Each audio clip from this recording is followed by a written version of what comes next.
After returning from a week-long international trip, I was pleasantly surprised when my mother-in-law, Linda, called me with an air of victory. She mentioned something about a $30,000 windfall we had apparently saved. Confused, I tried to recall any recent instance where I had amassed such a sum. As a freelance jewelry designer, I maintain a savings account for unexpected expenses, but I certainly don't keep large amounts of cash around. My bank card was securely with me, and normally, no one else has access to withdraw such a substantial amount from my account. He gave it to me, so I took it from the sideboard drawer, Linda declared over the phone, leaving me bewildered. Before I could understand more, she quickly thanked me and hinted at counting on me for future financial help before hanging up. I was left puzzled about the missing $30,000 until Kevin, my husband, returned home and cleared up the confusion. It was a misunderstanding. However, a month later, Linda bombarded me with numerous calls. I chose to ignore them initially, but the constant ringing eventually compelled me to answer. Over 60 missed calls displayed on my phone screen was disconcerting. As I picked up, Linda's shrill voice filled the room, accusing me of ignoring her. Her tone suggested she felt wronged, but to me, it was merely the consequences of her assumptions. My life as Mary, a 35-year-old busy freelance jewelry designer wanting children but overwhelmed by work, is shared with my equally busy husband Kevin. He originally had a corporate job but now assists me in managing my growing design business. Early in our marriage, my designing gigs were sparse, and we largely depended on Kevin's steady income. Now, as my business flourishes, our roles and responsibilities have evolved, but so have our challenges, like dealing with unexpected family misunderstandings about money. As I neared the age of 33, my career as a jewelry designer had begun to flourish, necessitating better organization of my increasingly hectic schedule. Sensing the growing demands of my business, Kevin, who was well placed in his company and on track for promotion, made a bold decision. He resigned from his job to partner with me, applying his skills in management to our joint venture. Together, we secured contracts with prestigious international brands, enhancing both our professional and personal lives. However, managing success came with its unique set of challenges, particularly involving Kevin's mother, Linda. Living alone in the family home, she perceived our lives through a lens of luxury and often approached us with financial requests. "You always seem to be living so lavishly. I'm jealous," she would comment. As part of my role, attending product launches and dinners with executives was routine, yet Linda saw these obligations as mere leisure. Her requests grew more personal over time.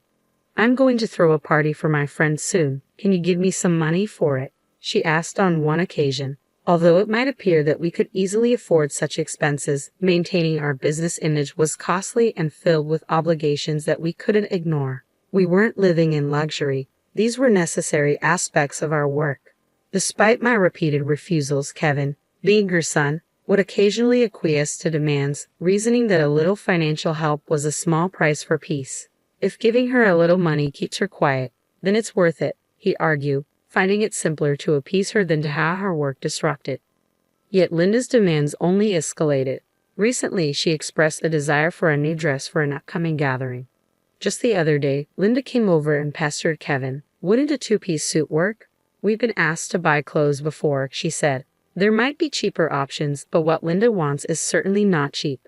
I explained to her that her rebuttal was that it was a fancy party, and she couldn't be the only one dressed in old clothes. Furthermore, she insisted on a matching bag, leaving us exasperated. To manage her frequent requests, Kevin had previously set up a credit card in Linda's name, instructing her to use it for her expenses. Initially, she overspent significantly and was cautioned by Kevin. Although he asked her to inform us before making significant purchases, she continued her extravagant spending. This pattern of financial demands has left both Kevin and me at our wits' end, trying to balance the delicate act of supporting family while maintaining the integrity and sustainability of our business. I discovered an exquisite ring and couldn't resist purchasing it, though I regret not informing you beforehand. Unfortunately, the bill was exorbitant. If spending is going to be this unrestrained, perhaps it's best to return the card. We simply cannot cover these costs.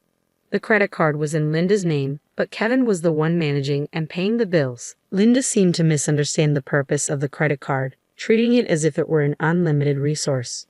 She didn't grasp that every purchase made would eventually need to be paid for, and since the money wasn't coming directly from her own pocket, she continued to use it freely. Recognizing the need to curb her spending, Kevin decided to set a spending limit on her card. This led to Linda storming into our home one day, frustrated and complaining. "What the heck? I couldn't pay for my shopping the other day," Linda complained. "Why?" We explained that your excessive spending was straining our finances, which necessitated lowering your monthly limit. Kevin replied, trying to maintain some peace. "It's still enough, right? But you two are still dressing up and going to fancy places. How is what I'm doing any different?" Linda protested, viewing our activities as purely recreational. "That's part of our job, Linda. If that's a job, then what I'm doing isn't any different," I explained. "It's unfair that only you two get to have all the fun," she argued.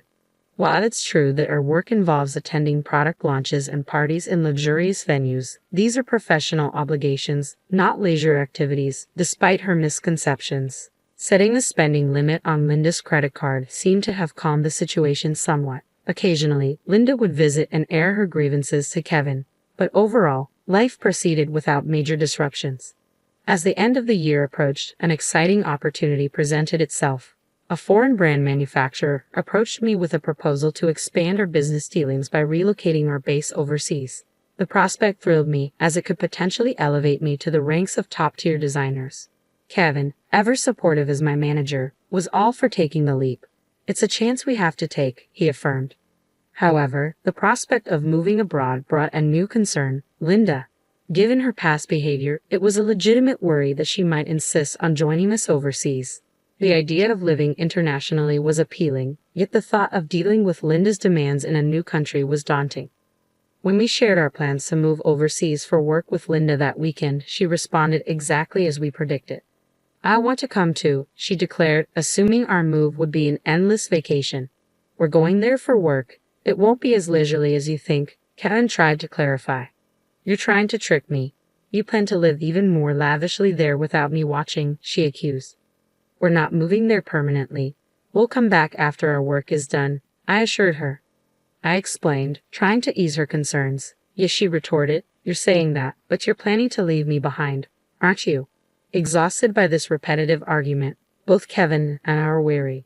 In an attempt to compromise, Kevin suggested, "Okay, we can't take you with us, but how about we pay for a week-long trip for you instead?" Linda perked up at this. "Really? Are you sure? We'll cover your flight and hotel, but you'll need to manage the rest," Kevin affirmed, pleased at least for the moment. However, the peace was short-lived. A few days later, while Kevin was preoccupied with the overseas move arrangements, Linda dropped by unexpectedly. "Hey, Mary," Kevin said, "but I want to shop over there too. Can you give me some money?" she asked. "What about the card that Kevin gave you?" I inquired, knowing she had a designated credit card for such expenses. Linda's face fell. "That's the thing. Kevin finally took it away from me the other day," she admitted. It appeared she had been reprimanded for overspending, and anticipating the challenges of managing finances with different currency rates overseas, Kevin had confiscated the card. "I don't have that kind of money on hand either. I can't give you money without Kevin's approval." "Can you ask him?" I suggested, knowing full well Kevin's stance. "It's no use asking him. That's why I'm asking you," she pressed, raising her voice in frustration. Despite this, Linda did end up going on a 10-day trip abroad, which I assumed Kevin managed to fund somehow.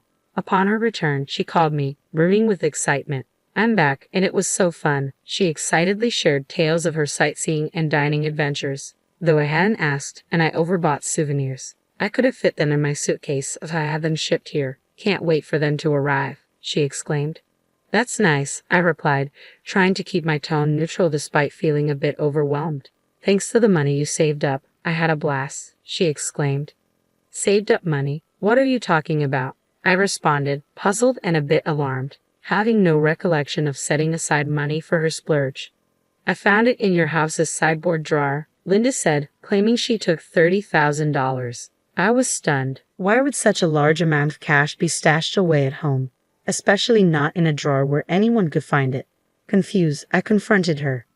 "I'm not sure what money you're talking about, but taking it from our house without permission is theft, even if you're family. Do you understand that?" I asked. Linda's response was unsettlingly casual. That's why I'm telling you now. I used it. Consider it a post-factum report, she declared unapologetically. I have no idea about this money, but if you took it and used it without telling anyone, that's a crime. And if it was something Kevin had set aside for an important transaction, it's even more serious, I explained, trying to make sense of the situation. Despite this, there hadn't been any noticeable disruptions in our business finances during her trip. You two live so extravagantly, so why can't I have a little of that?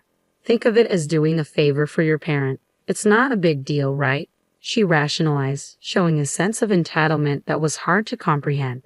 It's one thing to ask for help from your son and his wife, but this is not how you should behave after taking someone else's money, I replied, still in disbelief.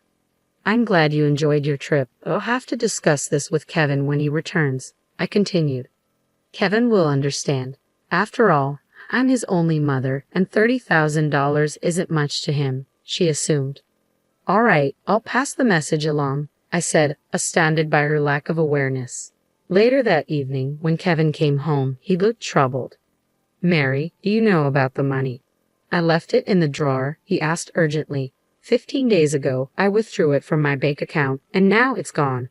Keeping such a large sum in a drawer, didn't you think it was careless? He questioned. I needed cash immediately for an urgent payment. Do you know anything about it? It suddenly clicked. Linda's earlier call, thanking me for the $30,000 and mentioning how much fun she had, made sense now. It was Kevin's money, meant for a crucial purpose. Kevin, today Linda called, thanking us for the $30,000 and saying she had a blast with it. I didn't understand what she meant until now, I explained, piecing everything together. So it was Kevin's money, but what was such a large amount meant for? I asked. Hey, if it wasn't for a business payment, we've been doing bank transfers for a long time, right? Why cash all of a sudden? I questioned, trying to understand the whole scenario while dealing with the ramifications of Linda's actions.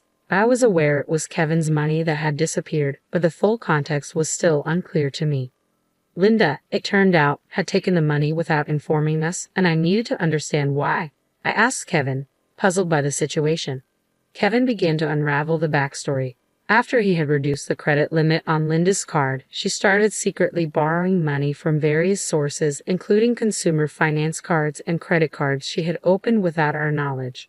When Kevin discovered her growing debt, he took away all her cards and withdrew cash to settle her debts directly, aiming to bypass the banking system to keep our business accounts clean and maintain trust with our partners. This was also partly a farewell gesture as we're moving abroad and won't be around to manage such issues for her, Kevin explained. I plan to handle her debts discreetly to prevent our financial records from getting complicated. A month had passed since then, and as I was busy packing for our move, Linda's frequent calls became hard to ignore. When I finally took her call, her voice was tinged with desperation. Why aren't you answering my calls? I've called so many times, she said, almost in tears. I'm sorry, Linda. I've been caught up with the move. What's going on? I asked, trying to remain calm and give her a chance to explain her side. It's not just one thing, it's everything. They're asking for payments almost every day. It's too much, Linda confessed, her voice cracking under the strain. Have you tried contacting Kevin about this? I inquired, hoping she had sought his help first. He seems to be blocking my calls. I can't get through to him at all, Mary. You're my only hope now. Please help me, she pleaded. I realized then just how complex the situation had become. Linda's financial recklessness had led her into a labyrinth of debt, and now, isolated from Kevin's assistance, she was turning to me as her last resort. As we prepared to start anew in a foreign country, the challenges of dealing with Linda's financial chaos loomed large, demanding immediate attention before we could fully focus on our new beginnings. I was taken aback by Kevin's drastic approach toward his own mother. If he had used the prepared funds to directly settle Linda's debts, this distressing situation might have been avoided. Instead, Linda was now overwhelmed with collection letters and relentless calls from finance companies and consumer lenders. It was a scene reminiscent of something from a dramatic film, one I had never expected to witness in real life. I'll talk to Kevin, but I can't guarantee what he'll do. A son should help his mother in trouble, right? Please ask him for me, Linda pleaded at the end of our conversation. However, with our impending business expansion and our financial resources already stretched thin, We couldn't afford to further assist Linda, especially given that she had misused the money meant to settle her debts. When I relayed the details of the call to Kevin upon his return home, he responded with a mixture of fatigue and resignation. I had planned to sort things out before we left, but she squandered that chance herself, he said coldly. Indeed, the money was originally earmarked to clear Linda's debts, but she had instead blown it on a lavish trip, leaving no room for excuses. As Linda's calls persisted, I followed Kevin's lead and set her number to block, although part of me wished to help her. After all, she was Kevin's mother, but there was nothing I could do if he had chosen to detach from the situation. Meanwhile, the day of our move overseas was quickly approaching, and I still had a lot to pack. Amid the chaos of packing, I discovered another troubling piece of news. Linda had resorted to selling her house to manage her debts. It turned out she had concealed even more liabilities than we knew. The total amount was so substantial that even after selling her property, she couldn't cover it all. The thought of losing the family home where Kevin had grown up was profoundly upsetting. "Hey, our family home is gone. Are you okay with that?" I asked, sensing his sadness. "How can I be okay, but there's nothing we can do?" Kevin replied, his voice tinged with sorrow.